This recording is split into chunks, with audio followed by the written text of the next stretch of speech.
बिस्मिल्लाहिर्रहमानिर्रहीम।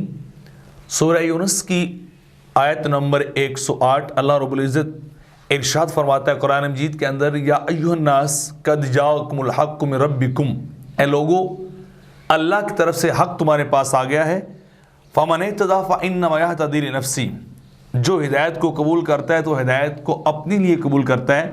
वमन दल्ला फ़इन्नमा यदिल्लु अलैहा, और जो गुमराही के रास्ते को इख्तियार करता है तो उसकी गुमराही उसी के ऊपर है।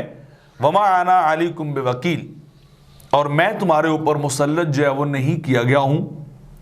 इस आया करीमा को लेकर ये एक साहिब जो है इसको गलत कोट कर रहे हैं और गलत तर्जमा कर रहे हैं। हालांकि इस आया करीमा और इस हिस्से का ताल्लुक दुनिया के साथ है कि यहाँ ईमान लाने के लिए मैं तुम्हारे ऊपर जो है वो जबर नहीं करने वाला, तो वो इसको क्या कर रहे हैं, आखिरत के साथ मुंसलिक करके शिफात का इनकार कर रहे हैं कि ये शिफात बातिला है, किसी को कोई शिफात का हक हासिल नहीं है।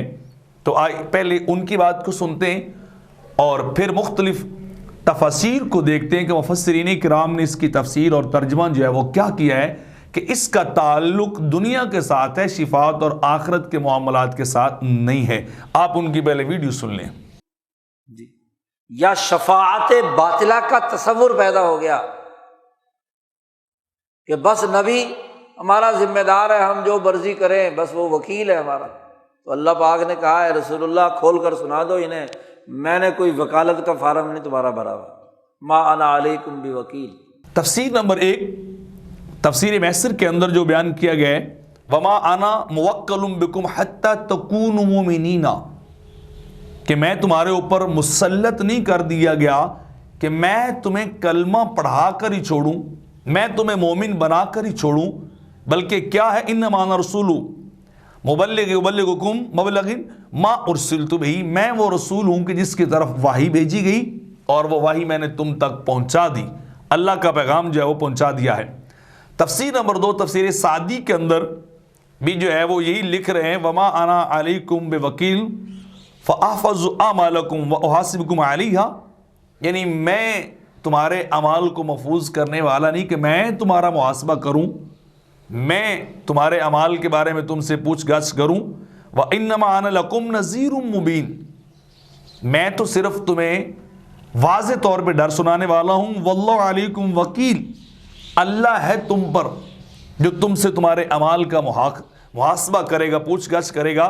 फंजुरु लिअनफुसिकुम मा दुमतुम फी मुद्दतिल अमहाल, तो तुम्हें जब तक ज़िंदगी मिली, मोहलत मिली है, उतनी देर तक अपने अमाल के बारे में तुम्हें गौर व फिक्र करते रहना चाहिए। तफसीर नंबर 3 अल-वसीत लित-तंतावी के अंदर है कि वो भी इस बात की, वमा अना अलैकुम बिवकील आई बेहफीज़ यहफ़ुज़ु अमूरकुम, यानी मैं वो हिफाजत करने वाला निगरान जो है वो नहीं हूँ कि मैं तुम्हारे अमाल की मुहाफ़ज़त करता फिरूँ। वइन्नमा अना बशीरुम वनज़ीर वल्लाहु वहदहु वल्लज़ी यतवल्ला मुहासबतकुम अला अमालिकुम, मैं तो डर सुनाने वाला हूँ, बाकी साहब किताब के मामलात तुम्हारे अल्लाह के हाथ में होंगे, मैंने वो तुम्हें जो है वो दे दे। और तफसीर बोगवी के अंदर भी इसी बात को नकल किया गया, वमा अना अलैकुम बिवकील बिकफ़ील अहफ़िज़ु अमालकुम, जो मैं तुम्हारी हर चीज़ का मुहाफ़िज़ बन जाऊँ, इस मेरा जिम्मेदारी और मेरा मनसब जो है वो ये नहीं है। इब्न कसीर जो है वो कहते हैं कि वमा अना अलैकुम बिवकील, क्या कह रहे, वमा अना मुवक्कलुम बिकुम हत्ता तकूनु मुमिनीना बिही, यानी मुझे तुम्हारे ऊपर जबर करने वाला, मुसल्लत और अपनी मर्जी करने वाला नहीं बनाया गया कि हत्ता तकूनु मुमिनीना बिही, कि तुम जो कुछ मैं लेके आया उसके मोमिन, उसका इकरार करने वाले, ईमान लाने वाले बन जाओ, दुनिया के अंदर तुम ईमान लाने वाले बन जाओ। बल्कि क्या, व इन्नमा अना नज़ीरुन लकुम, मैं तो नज़ीर डराने वाला हूँ, वल हिदायतु अलल्लाह, हिदायत अल्लाह के ज़िम्मे जो है वो देना है। तो देख लीजिए यहाँ भी दुनिया के बारे में और जिक्र किया जा रहा है। तफसीर कर्तबी के अंदर भी इसी बात को लिखा गया है, वमा अना अलैकुम बिवकील ऐ बिहफ़ीज़िन अहफ़ज़ु अमालकुम इन्नमा अना रसूल, कि मैं तुम्हारे ऊपर जो है वो इस तरह का नहीं बना के भेजा गया कि मैं तुम्हारे अमाल की जो है मुहाफ़ज़त जो है वो करता रहूँ और मेरे ज़िम्मे जो है सब कुछ रह जाए।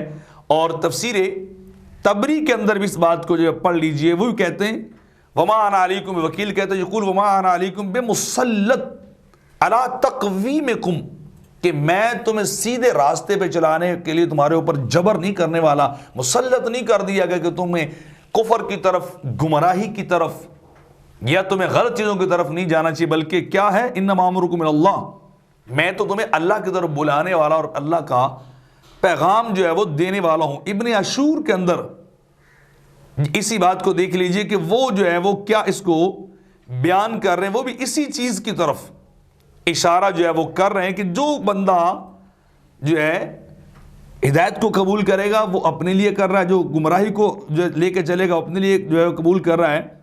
اور وہ آگے چل کے اس کی تفسیر کر رہے ہیں کہ آقا علیہ الصلوۃ والسلام جو تھے وہ صرف اور صرف مامور من اللہ علی تبلیغ تھے, کہ وہ تبلیغ کرتے, اللہ کا پیغام ان تک پہنچاتے. ان کا یہ نہیں تھا کہ بمعنی علی احداثکم, کہ میں تمہاری ہدایت پر تمہیں قائم رکھنے کے لیے بھیجا گیا ہوں, ایسا جو ہے وہ نہیں ہے. تو یہ 8 تفسیریں ہیں جن کے اندر میں نے کہا کہ وکیل کا ترجمہ یہ ہے کہ دنیا کے اندر میں تم پہ جبرن مسلط نہیں کر دیا کہ میں تمہیں کلمہ پڑھا کے چھوڑوں, میں تمہیں ہدایت پہ چلا کے چھوڑوں, بلکہ کیا ہے کہ میں تم تک پیغام پہنچا رہا ہوں, میں مسلط نہیں کر دیا گیا. وکالت کا وہ مفہوم کہ اللہ کی بارگاہ میں آپ جا کے شفاعت نہیں کر سکتے, خود رسول کی زبان سے ایک طرح اللہ کہلوا رہا ہے وما انا علیکم بوکیل, تو یہ ترجمہ رائے پوری صاحب اور ان کی تفسیر ٹوٹل غلط ہے جو اپنی طرف سے کر رہے ہیں.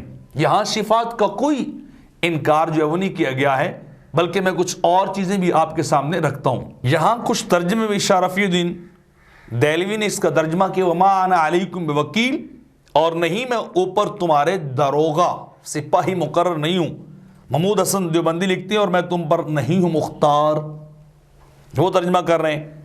اور اعلیٰ حضرت فاضل بریلوی امام اہل سنت لکھ رہے ہیں اور میں کروڑا جو ہے وہ نہیں ہوں تمہارے اوپر. اشرف علی تھانوی لکھ رہے ہیں اور میں تم پر مسلط نہیں کیا گیا کہ میں تم اسے کلمہ پڑھا کے چھوڑوں. سعید مودودی لکھ رہے ہیں اور میں تمہارے اوپر کوئی حوالہ دار نہیں ہوں. اور ایک اور ترجمہ ہے کہ میں تمہارے اوپر جبر کرنے والا نہیں ہوں. تو دیکھ لیجئے کتنا غلط کوٹ کیا جا رہا ہے, اور اپنے گھڑے عقیدے کو ثابت کرنے کے لیے قرآن کو غلط جو ہے وہ بیان کیا جا رہا ہے. جس چیز کا تعلق امور دنیا کے ساتھ ہے اس کو امور آخرت اور شفاعت کے ساتھ ملا دیا گیا, جو کہ یکسر جو ہے وہ غلط ہے. بلکہ مقام شفاعت آقا علیہ الصلوۃ والسلام کو حاصل ہے. عسیٰ ربک ان یبعثک مقام محمودا, یہ وہ مقام محمود صحابہ نے پوچھا تھا خود میرے آقا سے کہ یہ مقام محمود کیا, تو فرمایا یہ شفاعت ہے. اور بھی قرآنی آیات کے اندر والا سوف یعطیک ربک فترضی, اللہ آپ کو اتنا دے گا کہ آپ راضی ہو جائیں گے. تو آپ نے کہا میں اس وقت تک راضی نہیں ہوں گا جب تک میرا ایک امتی بھی جہنم میں رہ جائے گا, میں ان کی شفاعت کرتا رہوں گا, ساروں کو جنت لے جاؤں گا.